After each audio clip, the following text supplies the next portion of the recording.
Today it was Prime Minister's questions, and as always, tensions were high. In today's video, we will watch and react to a ferocious row erupted as Starmer was called out for not answering any questions.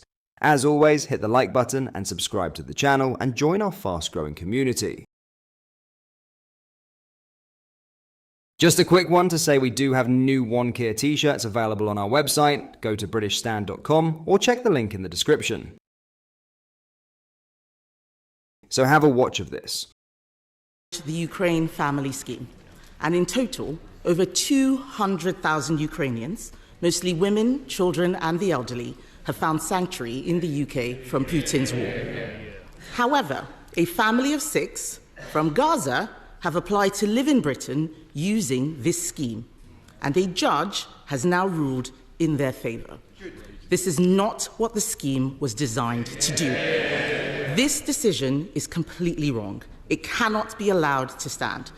Is the government planning to appeal on any points of law?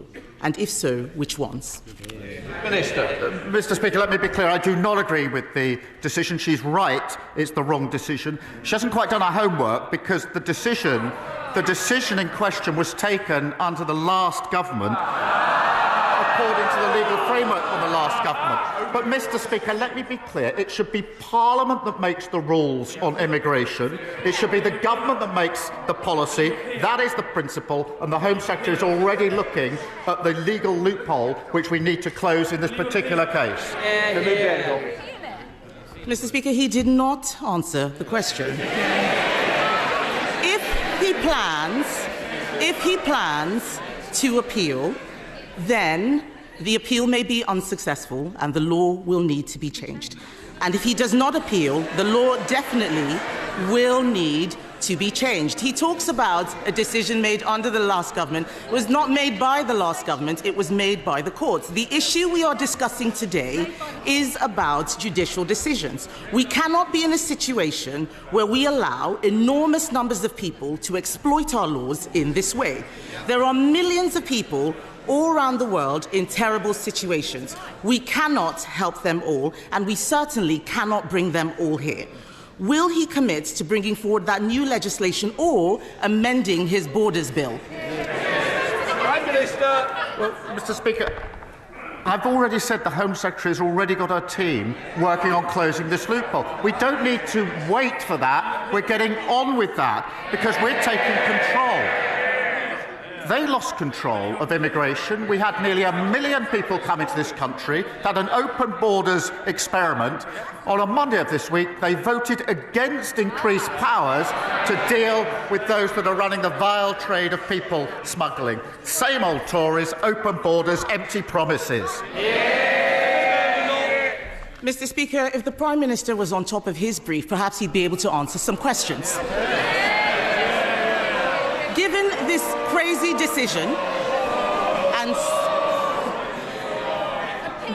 crazy decision and so many others, new legislation is needed to clarify the right to a family life in Article 8. I'm not talking about what he just said. I know Labour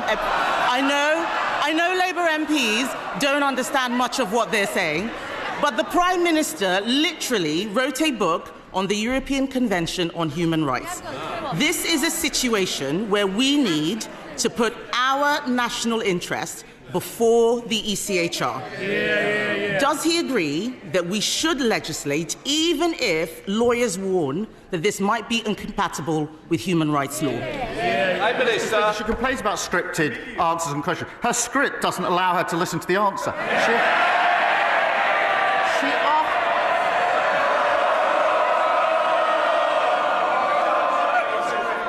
Prime Minister. She asked me if we're going to change the law and close the loophole in question 1. I said yes. She asked me again in question 2, and I said yes.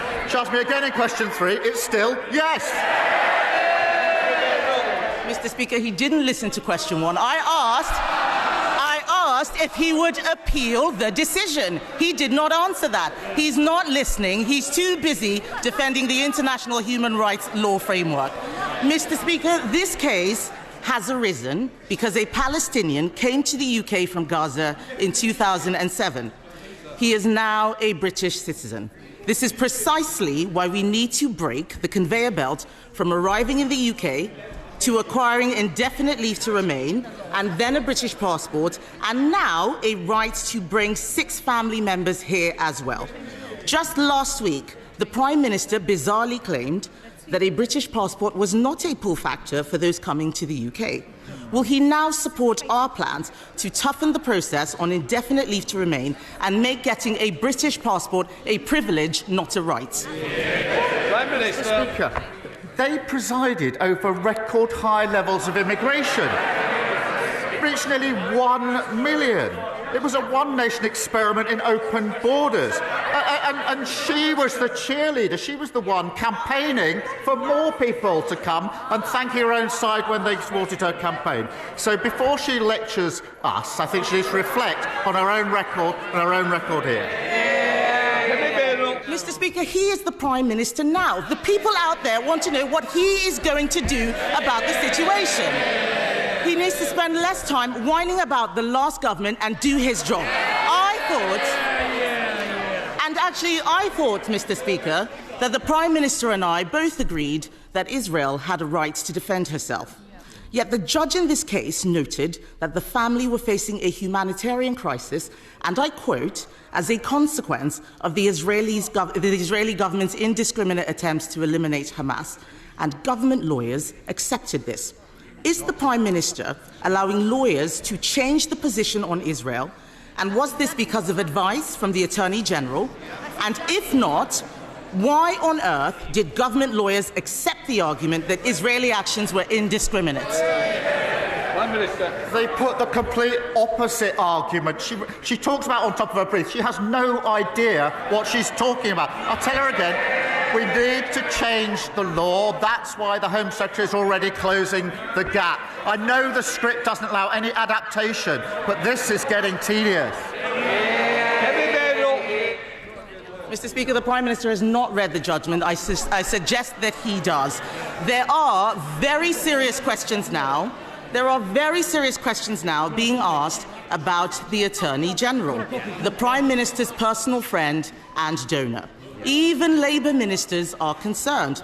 One Labour peer, Lord Glassman, has called him the absolute archetype of an arrogant progressive fool. Yeah. If we are serious about protecting our borders, we need to make sure we appoint people who believe in our country and everything we stand for. It is not clear the Attorney General does. The government is now recruiting a new Chief Inspector of Borders who lives in Finland and wants to work from home. This is not serious. Why should the British public put up with this? Prime Minister. The individual in question was appointed in 2019 by the last government to a senior position. He then worked for 5 years from Finland. We've changed that, and he's now going to be working from the United Kingdom full-time. Finland under them. And she talks about the Attorney General. She sat round the cabinet table with an attorney who was later sacked for breaching national security. Charlotte Littles. What are your thoughts on this? Let me know down in the comments. In some other news, market instability stems from a Court of Appeal ruling that deemed it unlawful for car dealers to receive undisclosed commissions from banks providing car loans. The Financial Conduct Authority, FCA, has been investigating these so-called discretionary commission arrangements where dealerships and brokers set loan interest rates, increasing their commissions in the process. The FCA banned this practice in 2021, citing concerns that it incentivized higher borrowing costs for consumers. A landmark court ruling in October favored consumers, finding 2 major lenders guilty of failing to disclose dealer commissions. The decision could lead to billions in compensation payouts, with the FCA expected to decide by December whether to establish a formal compensation scheme. Anthony Coombs, executive chairman of S&U, noted that the government's push for responsible economic risk-taking could work in lenders' favour as the case heads to the Supreme Court in April. He argued that even if the court upholds the lower ruling, any consumer harm would be minimal, potentially limiting redress claims. With around 80% of new vehicles in Britain purchased on finance, the implications of the case remain substantial. Close Brothers Motor Finance has set aside up to £165 million for potential legal and compensation costs in the first half of its financial year. However, the lender acknowledged significant uncertainty surrounding the appeals process and FCA probe, warning that the final cost could be much higher or lower than expected. In response to the case, Close Brothers scrapped its dividend and announced a £400 million fundraising effort to bolster its balance sheet. While the provision will impact its capital ratio, the lender insists it will remain above regulatory requirements and be able to absorb potential losses. Close Brothers and Lloyds Banking Group, two of the biggest motor finance providers at the heart of the scandal, are preparing for further fallout. Lloyds has already set aside £450 million for possible fines. In an unusual step, Chancellor Rachel Reeves has intervened, with the Treasury submitting an application to provide evidence in the case. Officials warn that the ruling could have severe economic consequences, making car loans more expensive and harder to obtain.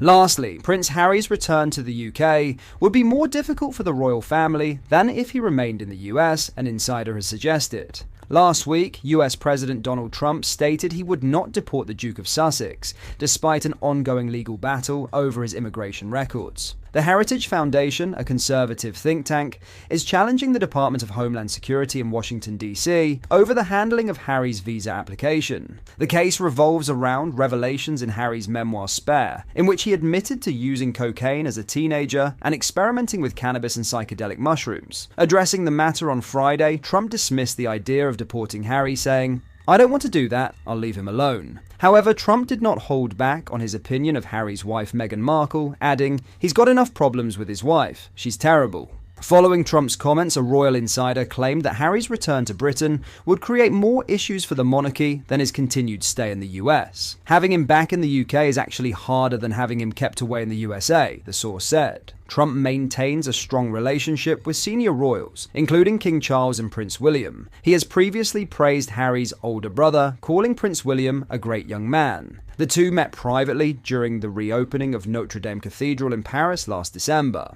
According to the US Department of State, drug-related offenses can make visa applicants ineligible, though waivers can be granted. Last month, King Charles sent a personal message of congratulations to Trump following his historic second inauguration, emphasizing the importance of the UK-US relationship. Trump, who has spoken of his automatic chemistry with the late Queen Elizabeth II, has described King Charles as a really wonderful guy. The royal family continues to play a key role in maintaining diplomatic ties between Britain and the US, with Trump known for his admiration of the monarchy. Meanwhile, Prince Harry and Meghan are currently in Canada, having travelled from Los Angeles to Vancouver on Friday. The Duchess of Sussex is expected to return to the US today, while Harry will remain in Canada until the end of the week. Their children, Archie and Lilibet, stayed in California during the Invictus Games.